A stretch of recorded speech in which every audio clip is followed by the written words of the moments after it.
Increasingly, we are seeing students, particularly adolescents, who are feeling disconnected from their peers, disconnected from their broader community, and cell phones can sometimes enable that disconnect.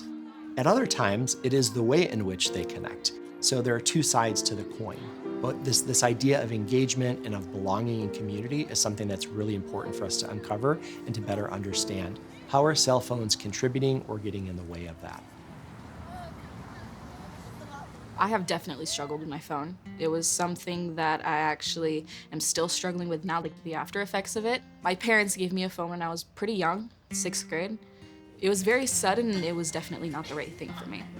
It just led me to insecurities. I was evolving into a kind of person that I wasn't really proud of myself for what I was doing and where I was headed. So I was able to zoom out kind of, and I actually noticed the after effects of it and just how negatively it impacted me.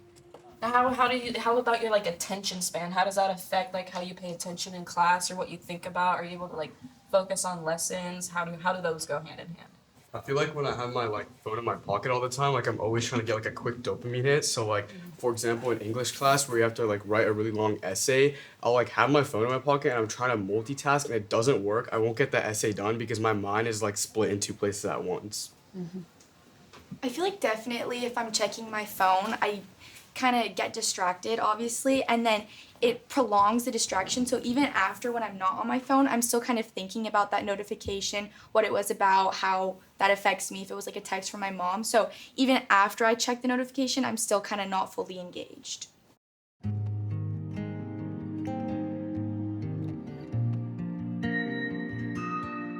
It was right out of our spring break. They sent an email to us and our parents, and it was just a poster saying we're gonna take your phone from the beginning of the day to the end of the day. So when you walk into school, you shut off your phone and put it in your backpack. And I was shocked because it came out of nowhere and it was right on April Fool's. And so everyone was like, oh, it's literally an April Fool's joke, haha, very funny. Then we got to school and it was not, in fact, an April Fool's joke. We have a history here of actually playing pranks on the kids for April Fools, so of course they thought it was a joke, and it wasn't. And that, I think, probably almost made it worse. Launching out April Fool's Day was not the greatest idea, but the day after it started taking effect, people were not happy, lost a sense of trust. Because of the fact that our school's so small, we're kind of connected to each person, each teacher, administration, and so it felt like we were mad, we were angry, we felt disrespected, we felt not paid attention to. They didn't seek out our opinions at all. They just threw it on us and expected us to listen immediately. Honestly, as a principal, it was devastating. We had this thing that we thought was gonna be so great for them because we were gonna teach them and help them learn about how they could be healthy with their cell phone. And we just hurt our kids, we hurt their feelings. And I think for me personally, it was a low point in my career, for sure, because that's never been what I've been about or who I am. And so it was really disappointing to recognize that we had done that.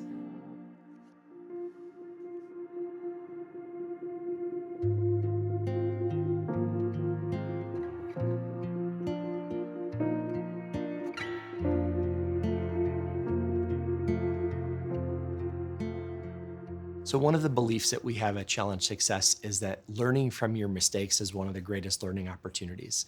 This is where Challenge Success has come in as a partner to help schools think about how to involve student voice in this process. In other words, instead of doing it to them, we're doing it with them. So with working with Challenge Success, our main focus for this year was to develop some sort of phone policy because of the new California Act that came into place where schools all over California are gonna have to have a phone policy.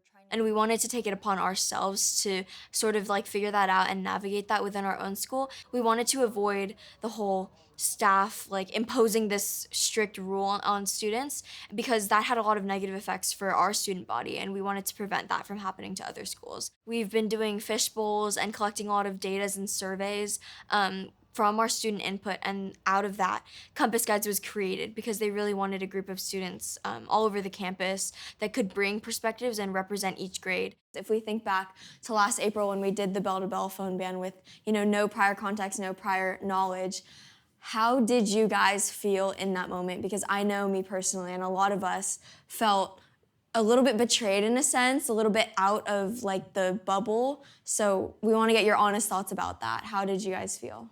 Yeah, one thing is like, especially since a lot of people are not super addicted, but kind of like hung onto their phone, just taking that out from you, like just kind of immediately or suddenly, without like kind of prior knowledge or like preparation to build that up, is kind of like taking something away from you. So I think it would have definitely been better if we could build it up by having it be taken away slowly, like during certain periods or certain times, rather than just like completely shutting it out the whole day.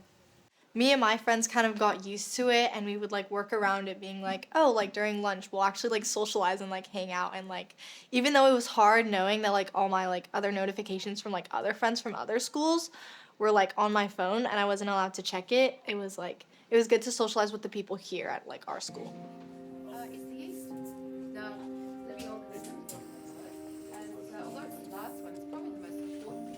I think one of the most successful strategies that I've seen to engage student voice is actually putting the kids in charge. So here at this school, one of the examples that you saw was a fishbowl activity where students interviewed students and allowed them to have a dialogue. The adults were not part of the discussion. And I think too often as the adults, we think that we've got to drive the work, the decisions, the pilots, and in many cases, the students are the ones who can come up with them. So I think one real key to this is making sure that we're truly giving students the guidance, but also giving them the ability to facilitate these types of learning conversations. They don't need us all the time. I think it's like really like nice knowing that you guys are like trying to get the input of like students and like trying to get feedback, and like I appreciate that so much, because like other schools, like you said, like next year they're just putting it like into a phone, and like for us, like you guys are trying to work with us, and like I know I appreciate that a lot, so thank you.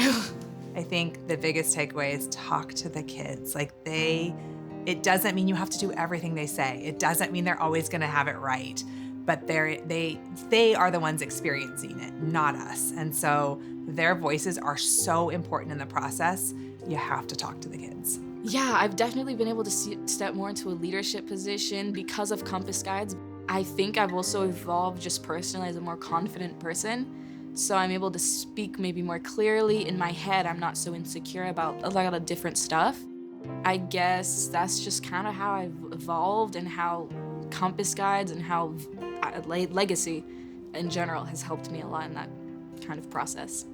It makes me feel really good that I'm making a difference because of the fact that I get to be able to help our school. And it makes me feel like I'm able to make a difference in not only in school, but able to learn about what I can do to make a difference the rest of my life as well. I think that I've always been wanting to make some sort of an impact or a change here, so then when the opportunity was presented to me to speak on a topic that obviously impacted a lot of me and my friends, I really jumped at the opportunity, and I think it was like probably one of the greatest decisions I've ever made this year, and yeah, I've really just loved the experience. So.